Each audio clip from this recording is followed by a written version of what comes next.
It's been 15 years since 12-year-old Jaliek Rainwalker vanished.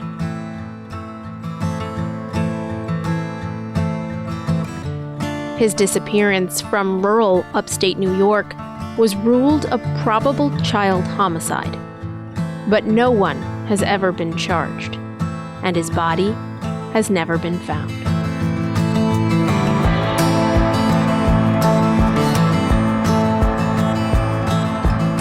This is Rainwalker, the Lost Boy.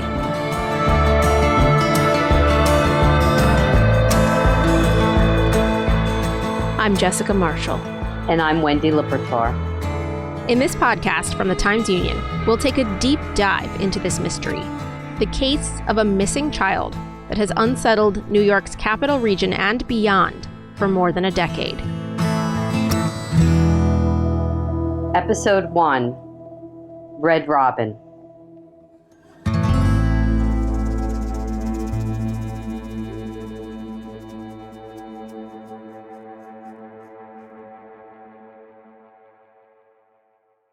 Before we begin, a word of caution. The story we are about to tell involves situations that may be very disturbing to some listeners. So please take care as you listen.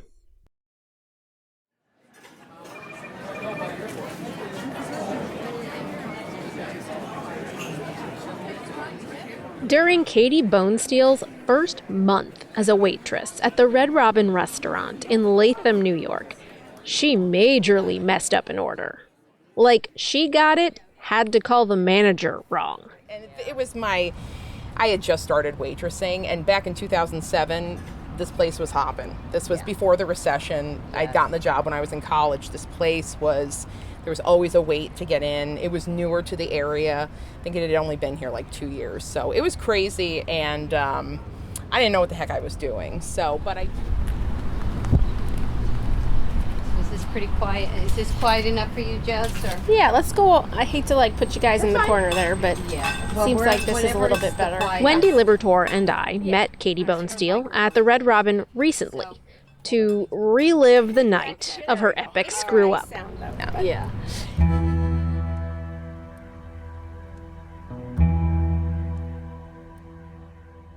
It was November 1st, 2007. Katie Bonesteel remembers many of the details.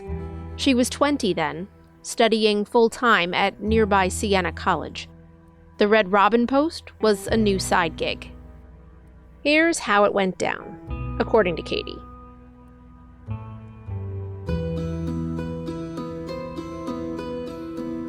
Around 7:30 on November 1st, a pair of customers were seated in her section. One was a stocky-ish white man who looked to be in his 30s. He was bald. He had a beard below his neck. The other was a lanky, mixed-race boy with golden skin, blonde hair, and bright green eyes.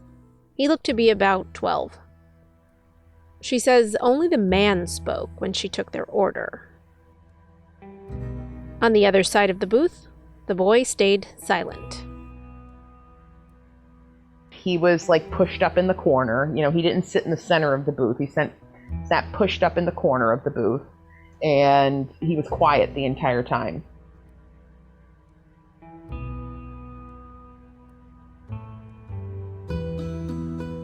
To Katie Bonesteel, the whole thing felt off.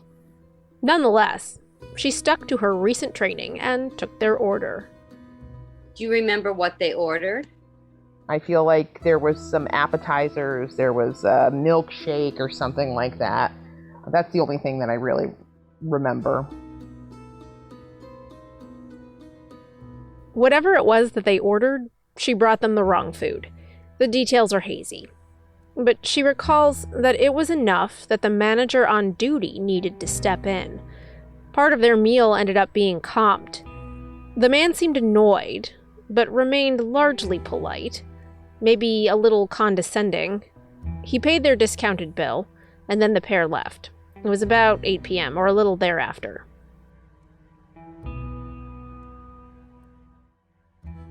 A few days later, when she was off duty, Katie Bonesteel got a call from her manager. She had to come to the restaurant immediately. The state police wanted to talk to her. Yeah, did I run a red light? I had no idea why the state police wanted to speak with me at work. And when I got there, they said, you served this, this man, this young boy. And I instantly knew who it was because of, the fact that I had messed up their order, which seems to be written in the stars, I guess, because otherwise I probably wouldn't have remembered them because, you serve so many people.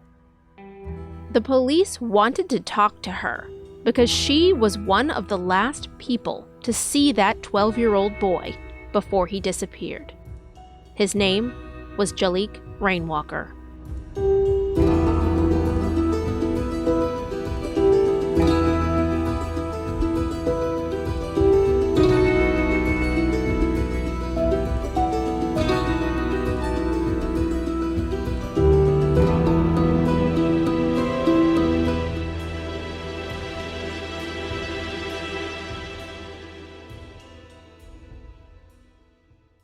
More than an hour earlier, on the evening of November 1st, 2007, Jaliek Rainwalker was not with the man Katie Bonesteel described from the restaurant. He was with Elaine Person. Jaliek had been staying with Elaine and her husband Tom at their house in the Albany suburb of Altamont for the previous 6 days. Elaine's now in her 70s. She has long gray hair and has some mobility issues. But she and her husband have been foster parents for nearly 40 years. They fostered dozens of children, and they legally adopted 7 of them. They also often offered respite care to other foster and adoptive parents. Little spells of relief here and there for whatever reason, and many times specifically for children with behavioral issues.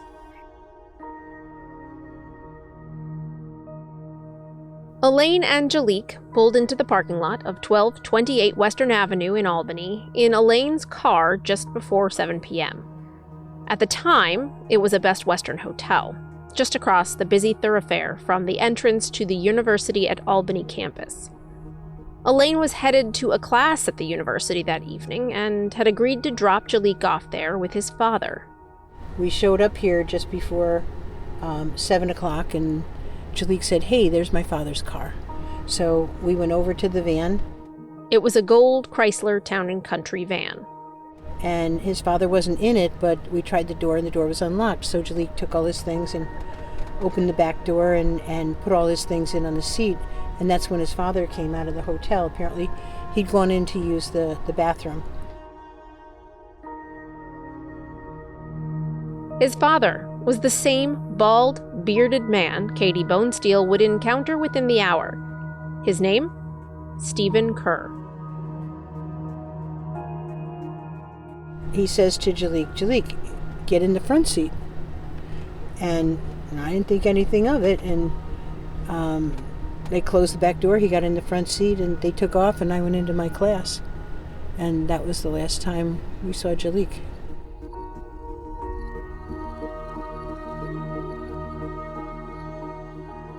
During the last week of October of 2007, Elaine and Tom were taking care of Jaliek. They were providing respite care for the couple who'd adopted him 4 years earlier, Stephen Kerr and Jocelyn McDonald. He had had such a good time with us during that week. He was extremely well behaved. We had gone to a haunted attraction at the Altamont Fairgrounds the night before with my babysitter's 10-year-old son, and the two of them had a fantastic time. They were extremely well behaved. It wasn't like we did a whole lot of things during that week he was with us. We mostly just hung out at the house because he wasn't going to school, but he was just extremely well behaved in terms of his interaction with us and with the other boys. That seems like a far cry from the reticent, anxious-looking child that Katie Bonesteel described meeting about an hour later at the Red Robin. And if you didn't know any better, you'd think Katie and Elaine were describing two different children.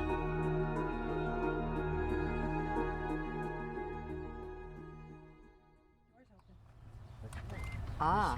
Oh, this door, okay, this door, will it not open? Oh, okay. 1228 Western Avenue is now an assisted living facility called the Promenade.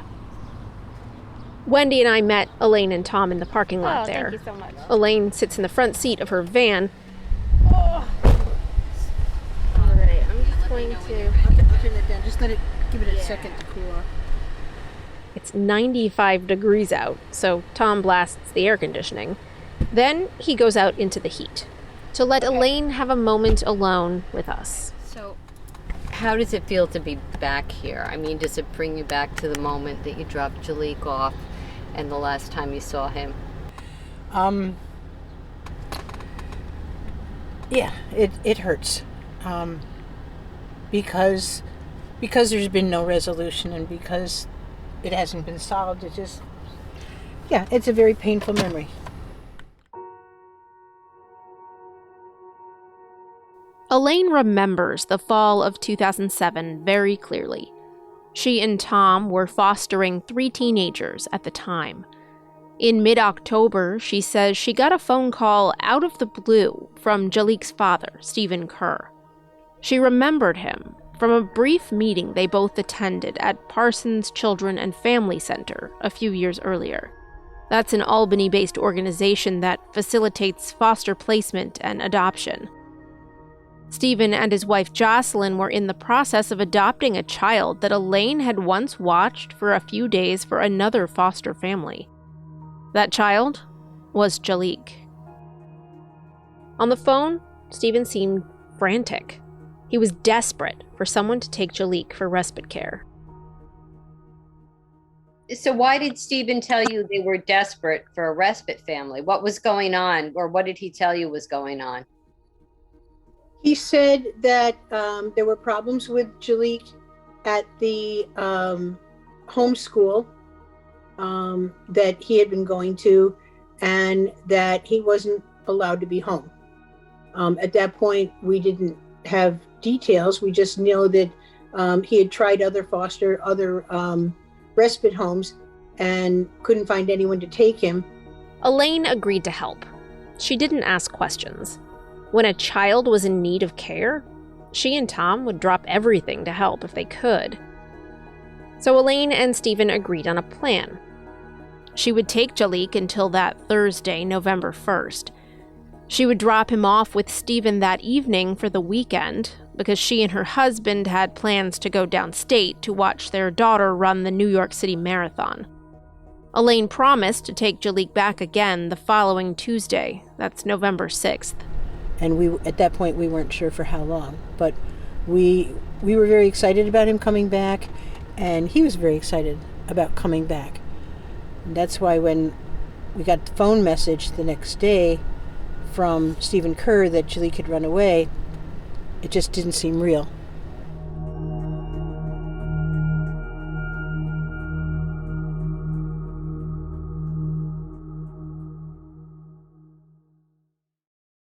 Here we have a missing child here in Greenwich. Yep. At the village's main intersection, police show pictures of 12-year-old Jaliek Rainwalker as a state police helicopter searches for signs of the boy, who was last seen Thursday night at a Greenwich home owned by his grandparents. Jaliek is one of 5 of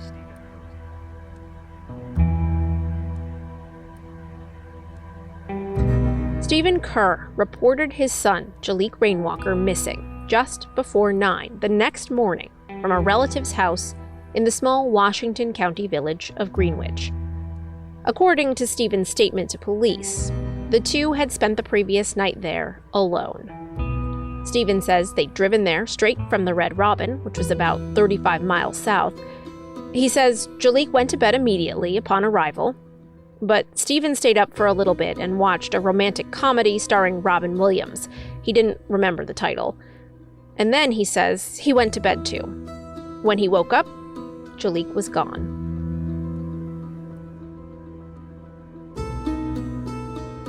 Stephen says he found only a note on the kitchen table. In Jaliek's handwriting, it read, "Dear everybody, I am sorry for everything. I won't be a bother anymore. Goodbye, Jaliek." In the first few days following the disappearance, Stephen Kerr and his wife, Jocelyn McDonald, were adamant to investigators and to the media. They believed Jaliek had run away. And at first, the police appeared to agree with them. Cambridge Greenwich Police Chief George Bell told reporters he initially thought Jaliek was a typical runaway case. Father checked on him Friday morning and found he'd put something in his bed to make it look like he was still in it. And he knew he was in trouble. He was confronted by his adopted parents about it. Parents say he'd spoken of suicide. But after more than 48 hours, law enforcement was no longer convinced that was the case. The state police got involved. Both law enforcement and volunteers fanned out across the rural county. They combed woods, golf courses, lakes, mountains, and the nearby Battenkill River. They would search for Jaliek for days, for weeks, for months, but they found no trace of the boy. Meanwhile, his face was plastered across newspapers, television screens, a billboard. His green eyes, golden skin, and radiant smile leapt out of the photos. In the days after Jaliek disappeared, Stephen and Jocelyn helped organize 2 vigils. Jocelyn helped with a search. Stephen put up a handful of flyers advertising a $25,000 reward for info on Jaliek's disappearance. He did that in Albany, which is 35 miles from Greenwich. He also did a few interviews with local media.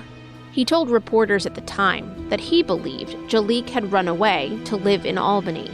If anybody knows what Jaliek is, we'd really love any information. Or Jaliek, if you're watching this, we'd love for you to come home and just try to figure this out.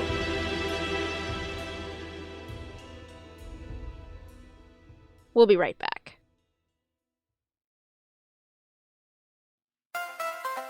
If you're enjoying this podcast, take advantage of all the Times Union has to offer and support our efforts to bring in you award-winning journalism by becoming a Times Union member today. Go to timesunion.com/subscribe.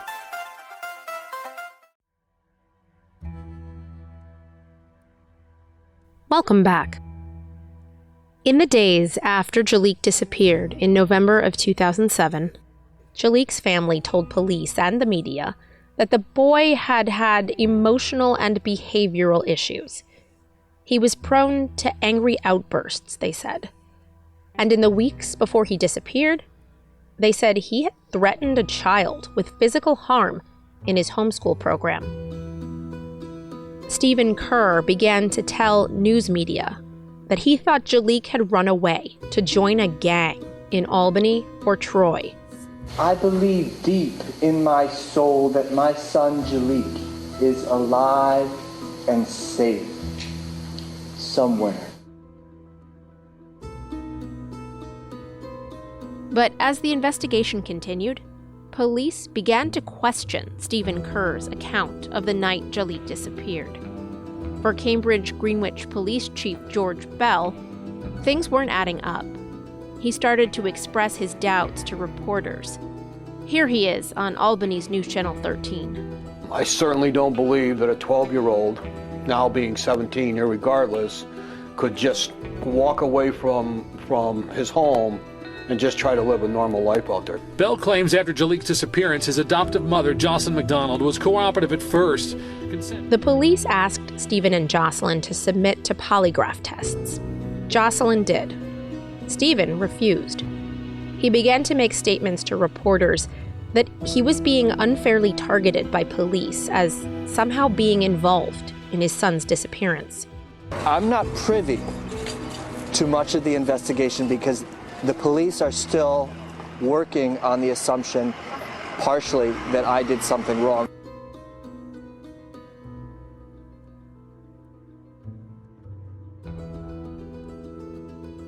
Dan Higgins was the Times Union reporter assigned to cover Jaliek's disappearance in 2007.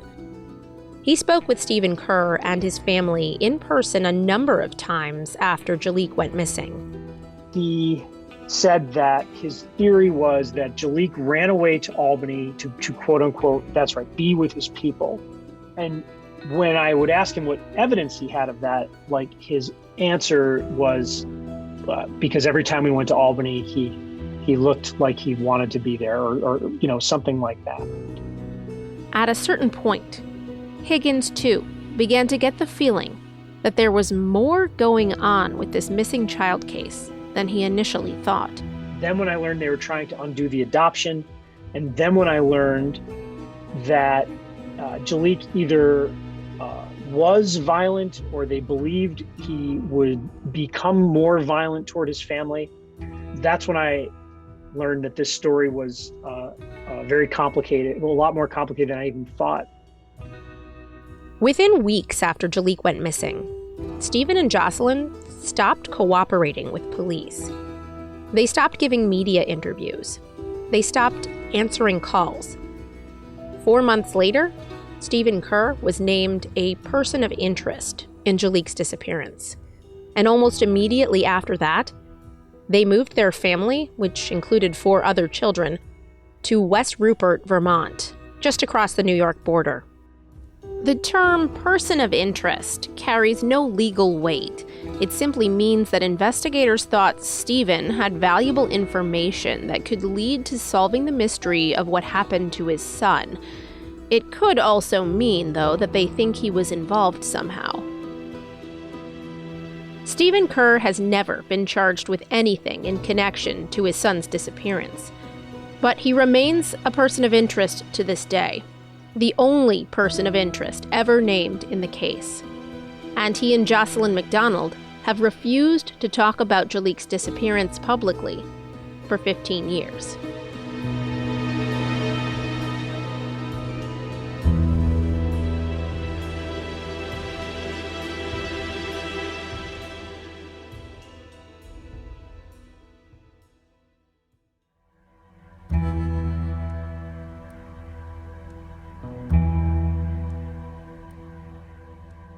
It has been 5 years since 12-year-old Jaliek Rainwalker disappeared. 6.5 years later, police are still getting tips about the disappearance of Jaliek Rainwalker. It's a 12-year-old boy from Washington County vanished without a trace. That was almost 15 years ago, and Jaliek Rainwalker would have turned 27 this month.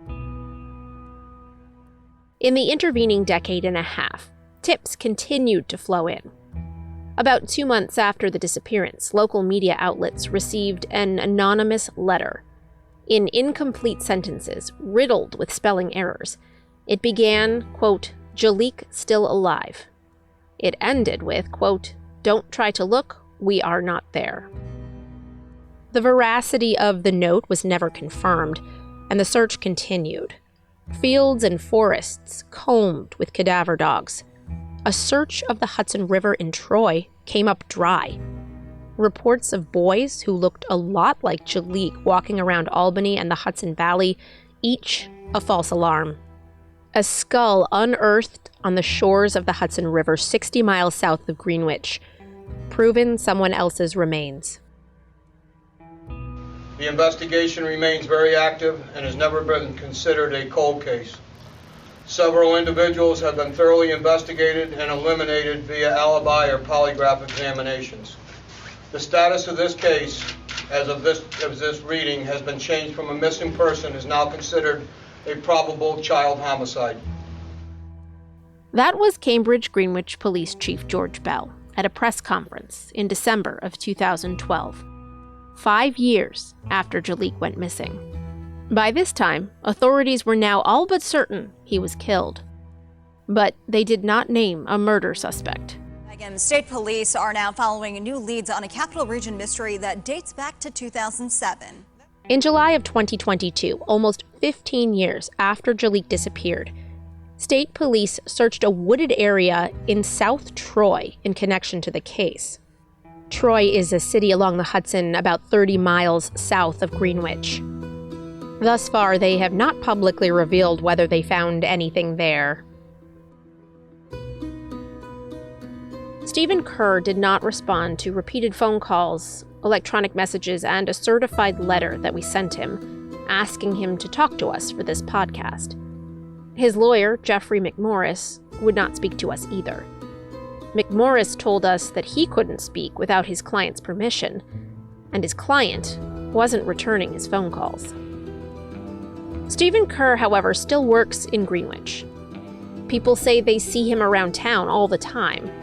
So we found him there last August.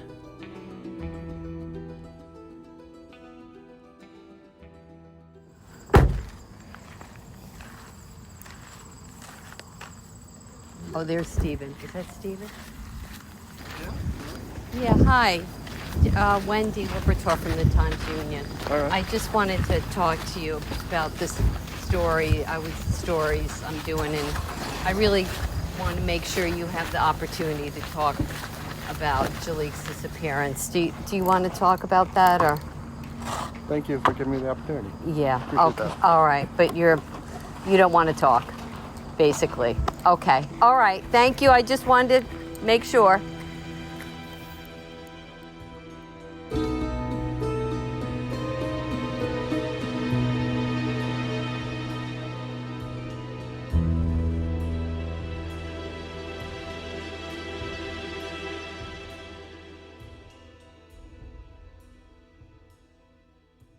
Elaine Person says when she heard Jaliek went missing, the events of the previous 2 weeks replayed over and over in her mind.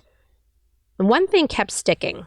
It was something Stephen said to her on the phone when he first called looking for respite care for Jaliek. He said he couldn't go, that he was staying at his father's house, and Stephen could not go home to his wife until he got rid of Jaliek, remember? 15 years later, Elaine still has questions about why Stephen said that to her and what he meant. I happen, after 36 years in foster care, I know that you can give a kid back. All you do is you give up the subsidy, which was $1,500 per kid, and they had 2. Reporter Dan Higgins was stuck on this too. He was deep into the case by late November of 2007. Somehow I learned that Stephen and Jocelyn, at the time of Jaliek's disappearance, had already contacted an attorney to discuss undoing the adoption. And I believe at the time they referred to it as disrupting the adoption, or there was another legal term for it. Disruption, I believe, was the term that they used. That felt very dramatic. That felt very meaningful.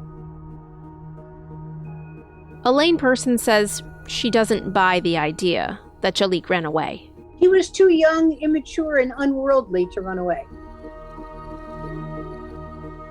So have you come to terms that Jaliek is probably dead? Yes. I feel that he was killed on November 1st, 2007.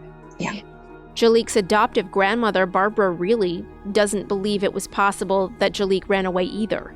Barbara's Jocelyn's mother. Jocelyn and Stephen cut off contact with her in 2008. Barbara really has spent the last 14 years trying to find out what happened to Jaliek. She's appeared in countless news stories, her soft-spoken voice pleading for information on her grandson. Barbara really wakes up every morning on the day of a search thinking she'll soon have answers. As Barbara Reilly looks through pictures of her grandson, a candle sits lit in the window. Every day that candle has been lit for Jaliek.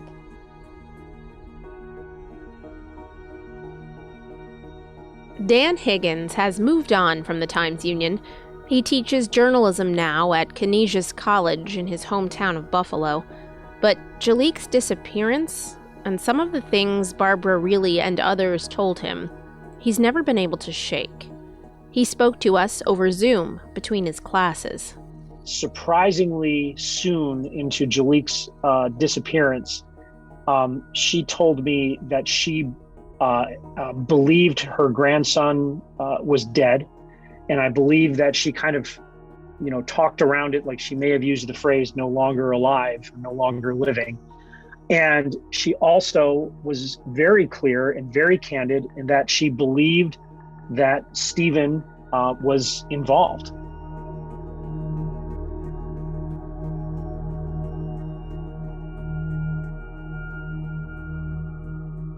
Let's pause for a moment. We need to note that there will be times in this podcast when people talk about their impressions or beliefs about Stephen Kerr. Whether it's witnesses who knew him or members of the public with no ties to the principal players in this story, it's important to remember that in many cases, these impressions have been filtered through a lens of 15 years. That's 15 years during which Stephen Kerr has been the only person of interest identified by law enforcement. What you heard and will hear in this podcast are impressions, not necessarily facts that hold up in a court of law. The only actual fact that we have to go on is that Stephen Kerr has never been charged with a crime in connection to Jaliek's disappearance. Her microphone is sensitive, so... Hold on, let me put down my jingle. Yeah, I can hear there that. we go. It is All a right. nice sound, though. Yeah. So what is it like to be back here? Strange. Everything feels very unresolved. 15 years later, back at the Red Robin in Latham, the memory of crossing paths with Stephen Kerr and Jaliek Rainwalker still haunts Katie Bonesteel. Her waitressing days are more than a decade behind her. She's 35 now, and she works for the state. She's a mom of 3 kids. You get your Law and Order moment in life. Not many people do, and it's not something to be like, it's like, hi, my name's Katie. I was the last person to see a missing child. It's not that, but I've never talked with most anyone about this. Some of my closest friends don't know, and it's because, it feels like there's so much reverence around the situation, and I don't feel like I can take a breath with respect to the matter until they find him. You know what I mean?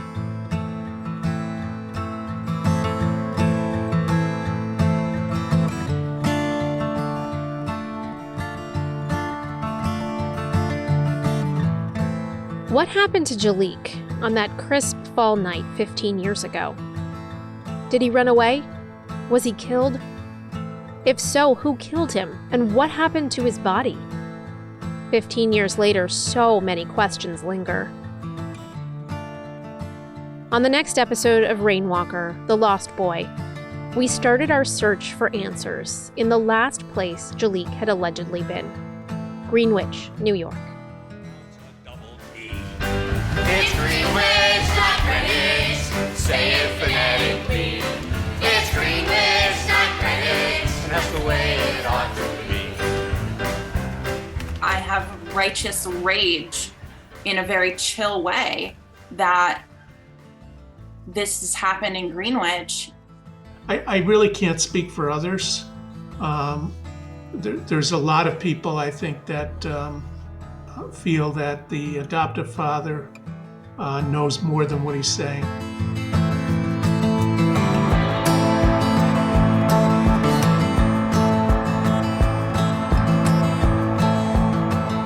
Rainwalker, The Lost Boy, is a Times Union podcast. This series was produced and edited by Wendy Libertor and myself, Jessica Marshall. We had help from Lauren Stanforth, Susan Mahalik, Lori Todd, Erica Smith, Tom Crocker, Jeff Shearer, and Casey Seiler. Special thanks to Dan Higgins. Archival report footage came from local stations CBS 6, News Channel 13, and News 10, and from Find Our Missing. Our theme song is As You Make the Bed by Amos Noah.